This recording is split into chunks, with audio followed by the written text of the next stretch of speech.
काल या ठिकाणी मोहोळ तालुक्यातील कार्यकर्त्यांनी त्यांच्या भावना व्यक्त केल्या आणि त्यांच्यासमोर बोलत असताना आदरणीय मराठा समाजातील सर्व कार्यकर्त्यांनी मला प्रश्न काही विचारले, त्यांचं उत्तर मी दिलं। परंतु मी या ठिकाणी त्यांच्यासमोर संकल्प घेतलेला आहे, जोपर्यंत मराठा आरक्षणाचा प्रश्न सुटत नाही, मार्गी लागत नाही, तोपर्यंत मी फेटा घालणार नाही।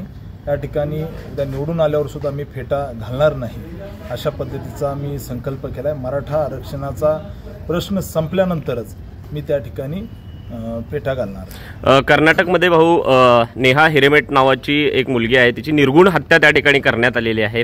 कशा पद्धतीने बघता या प्रकरणाकडे? नेहा हिरेमठ या हिंदू लिंगायत परिवारातील एका कॉलेजमधील मुलीची फैयाज शेख नावाच्या एका जिहादीने जी लव जिहादच्या मानसिकतेने हत्या केलेली आहे, त्याचा मी निषेध करतो। या ठिकाणी एका सामान्य मुलीला अशा पद्धतीने लव जिहादसाठी तिची खुलेआम हत्या करणं, चाकूने भोसकून हत्या करणं, हे या ठिकाणी हिंदू समाजामध्ये, हिंदू लिंगायत समाजामध्ये प्रचंड आक्रोश आहे। मी याचा निषेध करतो। नेहाच्या मारेकऱ्याला त्या ठिकाणी सरकारने किंवा या ठिकाणी कायदा व्यवस्थेने ठेचून काढलं पाहिजे, अशी मानसिकता ठेचायला पाहिजे आणि निश्चित नेहाच्या आत्म्याला शांती लाभो। आणि आमच्या बहिणीला, एका हिंदू लिंगायत परिवारातील बहिणीला नेहाला ज्या पद्धतीने जिहादींनी चाकूने भोसकून तिची हत्या केलेली आहे लव जिहादच्या मानसिकतेतून, मी याचा निषेध करतो। तिथे काँग्रेसचं सरकार आहे, काँग्रेसचं सरकारच कायम जिहादींना मागे घालायचं काम करतं।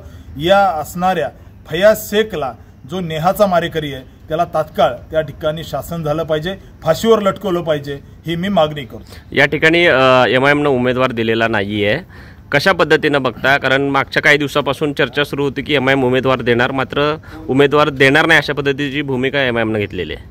मुळात या ठिकाणी अशा पद्धतीने कायमच काँग्रेसची मानसिकता ही त्या ठिकाणी जिहादी लोकांना सोबत घेणं ही राहिलेली आहे।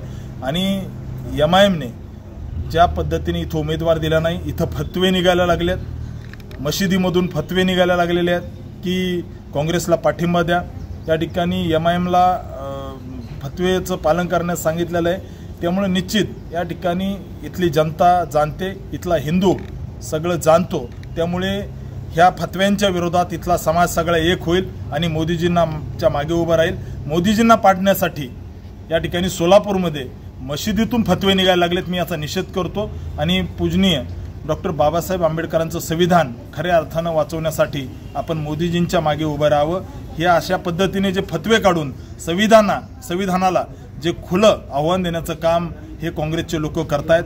मशिदीमधून फतवे निघतायत मोदीजींना हरवण्यासाठी। या सोलापूरमध्ये त्या ठिकाणी वेगवेगळे लोक फिरतायत, याचा मी निषेध करतो। मौलवी फिरतायत की मोदीजींना हरवायचे म्हणून फतवे निघायला लागलेत, वेगवेगळे उर्दूचे पत्रक घराघरात जायला लागलेत। त्यामुळे मी या सगळ्या गोष्टीचा निषेध करतो। अक्कलकोटमध्ये अतिवृष्टी झालेली आहे आणि काही भागामध्ये दक्षिणच्या देखील अतिवृष्टी झालेली आहे, काय मागणी असणार आहे? अक्कलकोटमध्ये जे अवकाळी पाऊस झालाय, मी सरकारला, प्रशासनाला विनंती करतो, तात्काळ पंचनामे करून अक्कलकोटमध्ये जे नुकसान झालंय किंवा दक्षिणमध्ये जे काही नुकसान झालंय अवकाळी पावसाने, या ठिकाणी निवडणुकीचा विचार न करता ज्यांचं कोणी नुकसान झालेलं आहे अशा शेतकऱ्यांना तात्काळ नुकसान भरपाई दिली पाहिजे।